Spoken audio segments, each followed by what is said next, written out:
आज का विषय है हिंदी नामकरण और खड़ी बोली हिंदी के 4 रूप। सबसे पहले हिंदी नामकरण की व्युत्पत्ति। हिंदी शब्द का संबंध हिंदी, हिंदू इत्यादि शब्दों से मानी जाती है। ये शब्द फारसी भाषा से लिए गए हैं। यद्यपि हिंदी भाषा का जन्म उत्तर भारत में हुआ, परंतु उसका नामकरण ईरानियों और भारतीय मुसलमानों के द्वारा किया गया। ईरानियों की प्राचीनतम धर्म पुस्तक अवेस्ता में हिंदी, हिंदू आदि शब्द मिलते हैं। हमारे परंपरावादी विद्वान हिंदी शब्द की व्युत्पत्ति हिन अर्थात नष्ट करना और दू अर्थात दुष्ट से मानते हैं, जिसका अर्थ है दुष्टों का विनाश करने वाला।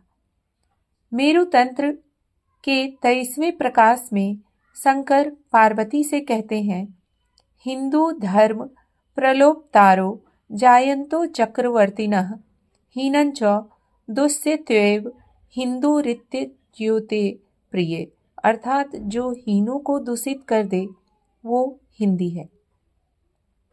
बहुत सारे विद्वान हिंदू शब्द को संस्कृत शब्द सिंधु का फारसी रूपांतरण मानते हैं। प्रारंभ में हिंदी शब्द का प्रयोग हिंदी और उर्दू दोनों के लिए होता था। हिंदी शब्द का स्पष्ट रूप से लिखित प्रयोग कदाचित सर्वप्रथम कैप्टन टेलर ने किया है। 1812 में फोर्ट विलियम कॉलेज के वार्षिक विवरण में वे कहते हैं, मैं केवल हिंदुस्तानी या रेखता का जिक्र कर रहा हूँ जो फारसी लिपि में लिखी जाती है। मैं हिंदी का जिक्र नहीं कर रहा जिसकी अपनी लिपि है। खड़ी बोली हिंदी के 4 विभिन्न रूप हैं: उर्दू, रेखता, दक्षिणी हिंदी और हिंदुस्तानी। पहला उर्दू।